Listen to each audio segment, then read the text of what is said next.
inspiring, telling us we were working out our strategy, and we have a great deal of optimism that the good things that have happened in ACA are going to stay, and that our Republican colleagues don't quite know what to do. They're like the dog who caught the bus.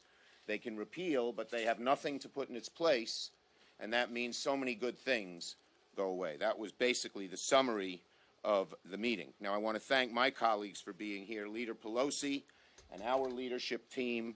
Let me just thank Senators Harrison, Sanders, and Klobuchar, Warren, Stabenow, Pat Murray, Baldwin, and Holland for coming. And again, the President articulated the importance of preserving the Affordable Care Act, Medicare, and Medicaid as only he can. And it was an inspiring meeting for all of us. It was probably the last time the President will address the joint caucuses together. It was valuable to hear, of course, because the first big fight of this new Congress will be over health care. Republicans are plotting and soon will be executing a full-scale assault on the three pillars that support the American health care system: the Affordable Care Act, Medicare, and Medicaid. The Republican plan to cut health care wouldn't make America great again.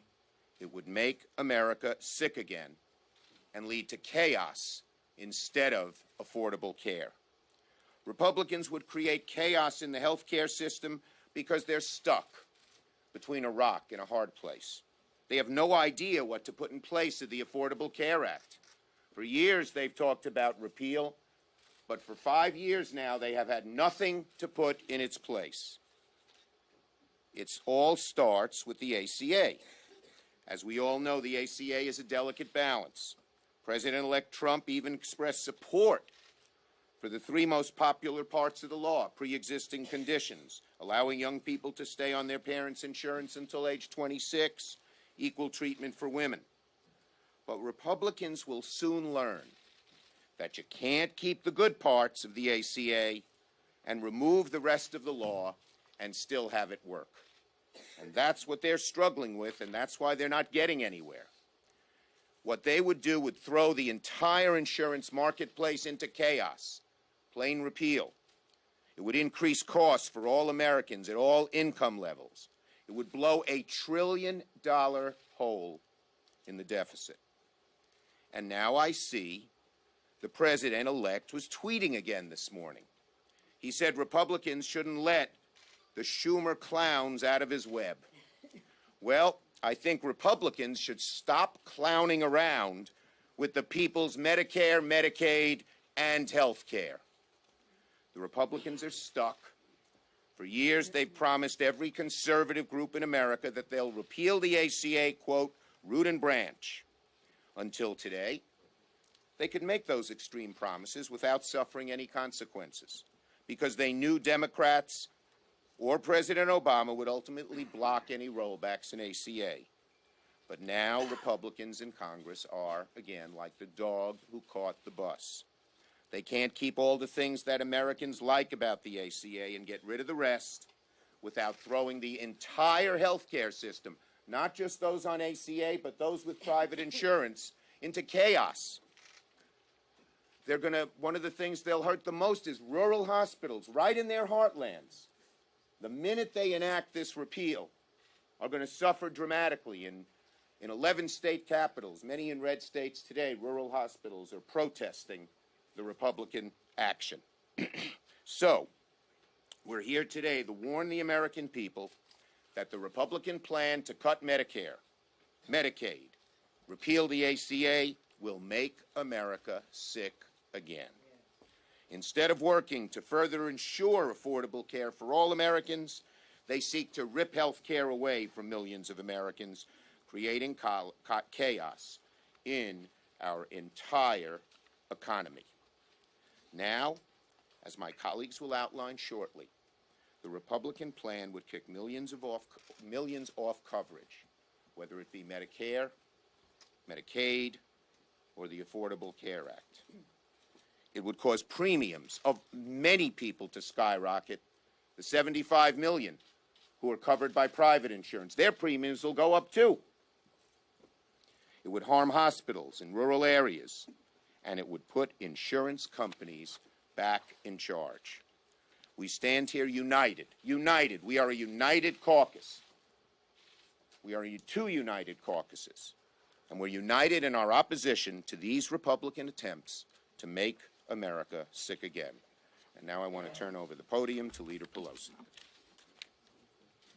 Thank you very much, Leader Schumer. I associate myself with your remarks. You covered a lot of territory there.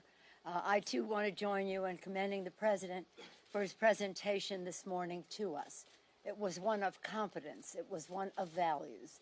That the Affordable Care Act was transformative in terms of what it meant in the lives of the American people, and that health care in our country is a right, not a privilege. If there had been no other reason for us to pass the Affordable Care Act, one compelling reason was cost. The cost to the individual, to families, to businesses, small and corporate, and to the public sector was totally unsustainable. So we had three goals. One was to lower cost, other to improve benefits, and third, to increase access. In all three of those arenas, the Affordable Care Act has been a big success. When we talk about rolling back the Affordable Care Act, we're also having an impact on Medicare. The Affordable Care Act prolonged the life, extended the solvency of Medicare. It had expanded Medicaid. This is very important to America's families. A former speaker once said, all politics is local. Well, in this case, all politics is personal. So when Leader Schumer talks about the 75% of the people who get their benefits in the workplace, and that is so, they are affected by the Affordable Care Act in that the cost increase in premiums is the lowest it has been in the 50-some years that they have been tracking that. So it has contained cost. It has increased the benefit package. And as the leader said, in terms of no discrimination in terms of pre-existing condition, no lifetime limits, no annual limits. And staying your parents' premium, being a woman is no longer a pre-existing condition. So the package is better.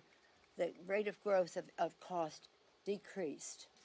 And the fact of many more people being insured by the 20 million people who are now insured who did not have access before. The most privileged person in America has better health because if everyone has health, everyone is in the loop. Now, the Republicans say repeal and replace.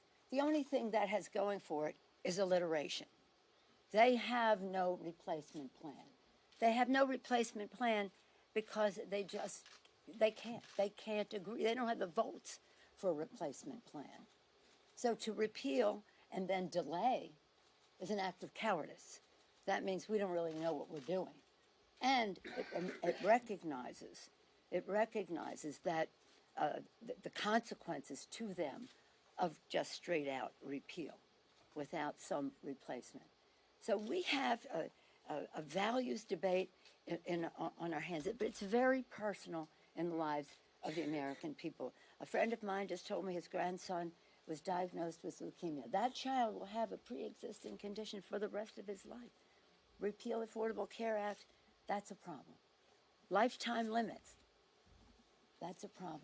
If you're a senior, you know, Medicaid, almost half of Medicaid is about long-term health care. You want grandma living in the guest room? You repeal the Affordable Care Act.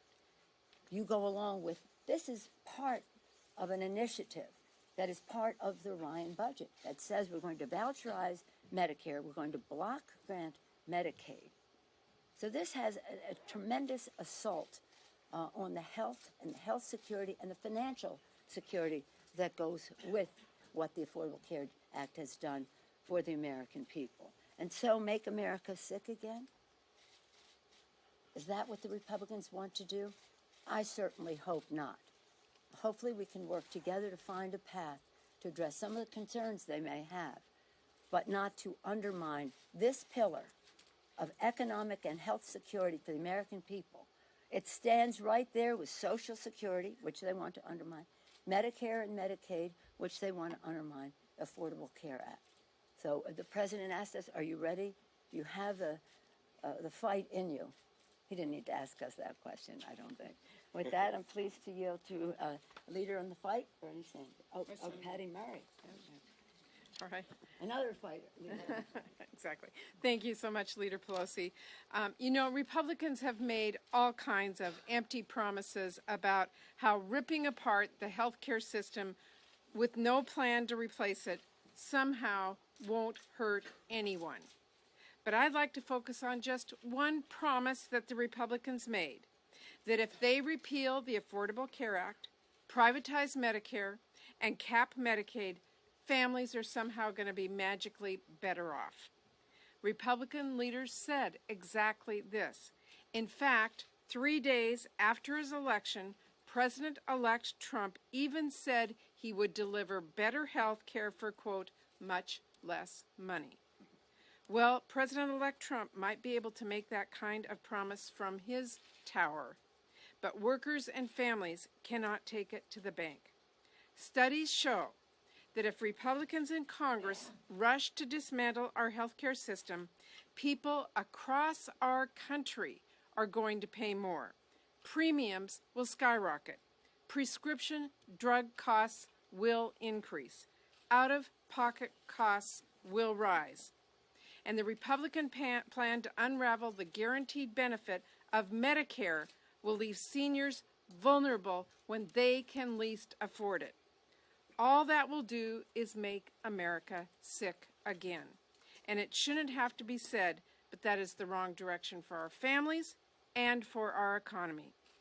If Republicans think creating chaos and causing chaos in our healthcare system, heightening economic uncertainty, and burdening our seniors and our families with higher healthcare costs somehow makes our country great again, stronger again, they've got another thing coming.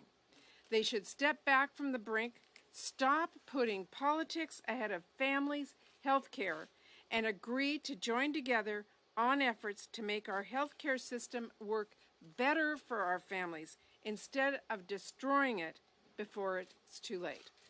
With that, I'm pleased to introduce Congressman Diaz. The President did a great job today reminding everybody of how now the ACA, Medicaid, Medicare, and Social Security all linked. They're all linked. It's because of certainty. And in the case of Medicare, a reminder that we have extended the life of the trust fund, as Nancy noted, by 10 years. But there's also another important consideration here. It's about the intergenerational benefit that Medicare provides. For those in their 40s or 50s who are trying to send children to college, they could never simultaneously help or hope to provide health care for aging parents. And that's the importance of Medicaid and how it's now linked to Medicare. While we have not paid a lot of attention to it, Medicaid has very quickly become a middle-class benefit because of the notion of long-term care. The idea of the growth of dementia, as it's recognized at earlier stages now, and Alzheimer's disease, has now provided, again, the whole notion of security. ACA, Medicare, Medicaid, and the bedrock guarantee of Social Security. That is the argument that is coursing through the American political system, and they are now linked in the public's mind, and subtracting or fracturing any part of that guarantee changes the whole argument. Senator Sanders. Not a whole lot that I can add to what the previous speakers have said, but let me quote somebody who I suspect I will not often be quoting. On May 7th, 2015, Donald Trump tweeted, quote, "I was the first and only potential GOP candidate to state there will be no cuts to Social Security, Medicare, and Medicaid." Now, the point is, Trump didn't just say this in passing. He didn't say it in the middle of the night. He didn't say it in a particular interview. This was a cornerstone of his campaign. He said it over and over and over again.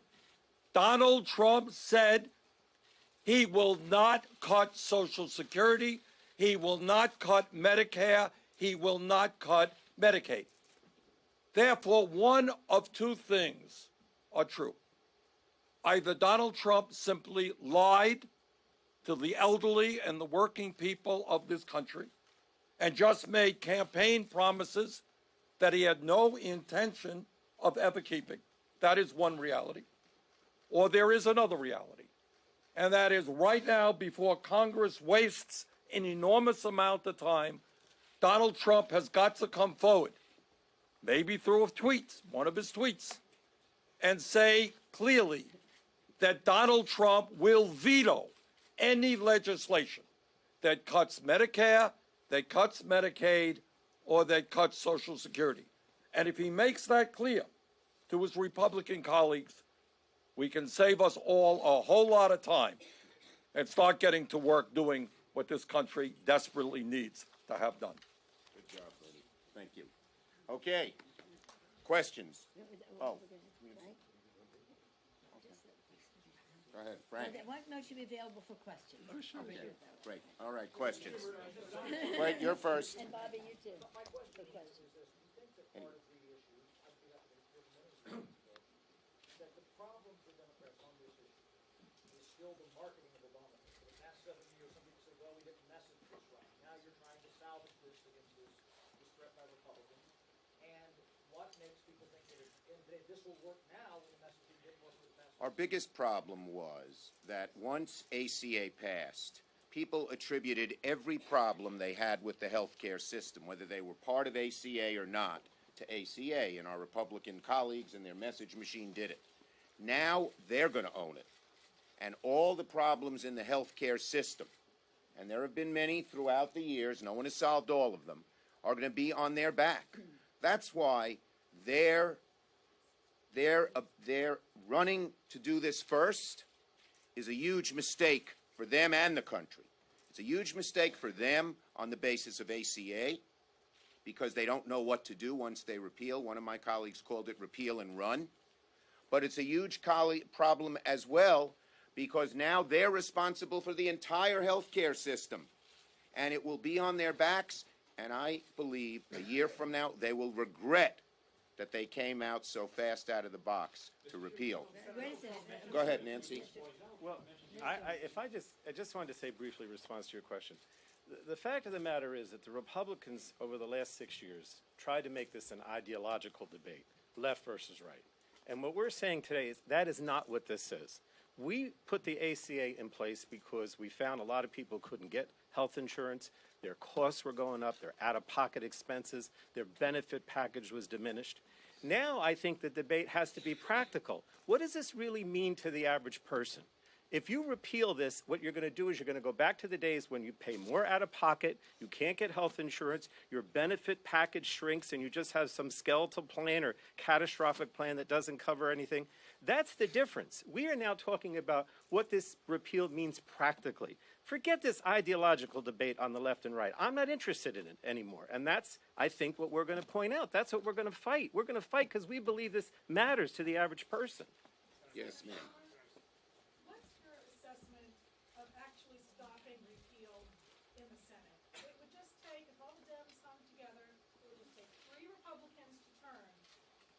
Well, you've already had Rand Paul say that he is not for repeal without some kind of replace.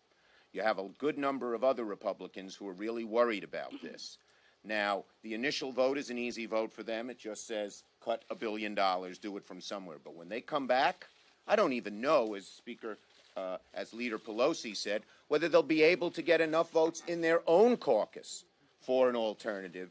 And I think they're going to have a lot of trouble. So I would say that they're going to have far more trouble than they ever imagined. And as they move through it, they're going to start losing people on their side. Senator Schumer, you have a number of red state Democrats for the election in states that Trump won overwhelmingly. Are you really willing to tell them not to work with Republicans on a replacement plan? We are telling the Republicans, if you are repealing, show us what you'll replace it with first, and then we'll look at what you have and see what we can do. We are not going to. They're repealing. We're not. It's their obligation to come up with replace first, and I think we have unanimity within our Democratic caucus on that position. Yes. Can you give us some details about what President Obama said specifically to the group about what he'd like you to do going forward and how he'll stay involved? Well, go ahead, Nancy. Well, let me first say to Chad's question that it's a very indifferent story to take something away from someone. So our argument in terms of the Affordable Care Act is people have enjoyed the benefits of it. I'm sure you've seen the articles coming out of Kentucky where people voted 8-1 for Trump in districts, and yet they all are enjoying, many of them are enjoying affordable, over 60% of them are enjoying the benefits of the Affordable Care Act, and said, I didn't vote to take that away. So it's one thing to say to people, this is what you can get. It's another thing to say, this is what will be taken away from you. And that is a different case, and that is a case that we will make. As I mentioned earlier, the president's message was one of confidence in the Affordable Care Act and what it means and does for people, confidence in its implementation, confidence in the humility that we have to listen to other ideas if they have in their replace something that is that works, that gets results, then we shouldn't be opposed to that. But springing from not reducing benefits for people, not reducing the number of people who have access to care. This is about increasing access, improving benefits, and lowering cost. And that's sort of how our conversation went. Debbie Stabenow, and one last question from you. Well, it's important to stress the fact that smoke and mirrors are not going to do it for the Republicans because this has real consequences. Today, in 11 different states, rural hospitals are speaking out against the repeal of health care that is in this proposal. Tomorrow in Michigan, cancer doctors that work with children are going to be speaking out at the state capitol about what this means when we put caps on cancer treatment for children, when we say that they now have a pre-existing condition, or that the essential benefit package that we developed to make sure basic services were covered is turned away. So this is very real. We're not making up anything. This is happening across the country. We are going to be going state to state, community to community, working with people, whether it's hospitals in rural or urban areas, doctors, families, children, nurses, everybody who knows that this is real. It's 1/6 of the economy, and they're pulling the string that's going to unravel the whole system. I just Go ahead, Nancy. Bobby to say something about representing Virginia. Thank you. When they say repeal and replace, the only thing that's guaranteed is the repeal part. If there were a bona fide replacement, as it's already been said, we would have seen what it looked like. The Affordable Care Act cured a lot of problems. It didn't cure all of the problems, but there's a difference between not curing the problem and causing the problem. One of the things that the replacement has got to do, and the reason they're going to have trouble is when they come up with replacements, they're going to have to show how it will improve things they've been complaining about. And the fact is that if you're going to have a pre-existing condition insured not at the standard rate, you have to have some mechanism to ensure that everybody is covered. You have universal coverage. If you can wait till you get sick before you buy insurance, then people will wait until they get sick until they buy insurance. And New York State showed exactly what happens when that happens, because they had guaranteed issue without mandatory insurance. When the Affordable Care Act came in, what did the cost go down? About 50%? Yeah, we've had a great success in New York. That's what you get when you don't have. And so when the replacement comes, and if we knew what it would look like, and it's kind of hard to criticize an invisible plan, we will know how it will address the things that they're talking about. We didn't cause the problems they're complaining about, and they have a responsibility when they come up with a replacement. They'll have to show how they're going to solve all of these things they've been complaining about, and we don't think they can do it. Senator Schumer, there are 20 million people who have health care now who didn't before this law was passed. If Republicans repeal it and they lose their coverage, what are you going to say to them? Are you going to say, no, we're not going to help Republicans replace it? No, we're going to say, let's see the Republican plan, because the Republicans, if we put forward a plan first, they'd reject it. The kinds of things we want to do are quite different. And we want to cover these 20 million. We did already. The problem is, as was said by Frank Pallone, they're an ideological caucus. And they want to repeal it and then try to hang it on us. Not going to happen. It's their responsibility, plain and simple. And let me tell you, you talk to people in the reddest of states, they're the states that are most affected, not only by the rural hospitals, but you take Joe Manchin was on Morning Joe this morning talking about how West Virginia benefits from many of the good provisions in the ACA. And his view is the view of all of us. Let them show us what their proposal is. Otherwise, stick with what we have. That's it. No, thank you. I know you say one more thing in terms of that. There is an integrity, a oneness about this. It was about, as I said, lowering costs, improving benefits, and increasing access, but it was a market-oriented solution. So when they throw this apple of discord or this disarray into the system, it's going to have market consequences that they're not thinking of. They don't really care that much about the 20 million who are additionally insured, although they should, because they don't like subsidies. But the fact is that 75% of the American people get their benefits in the workplace, have lower premiums and more benefits than they would have without the Affordable Care Act, and the Republicans do care about that. Thank so you. We'll see where they go. Thanks, Thank you. everybody. Thank you.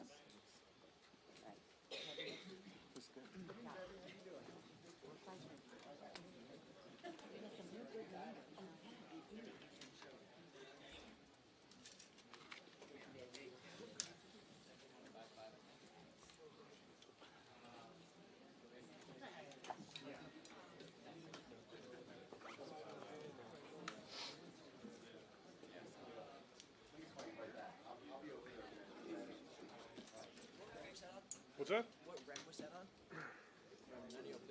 28 minutes of pure magic on REM 2. How are you? Good, how are you? Hi. How are you?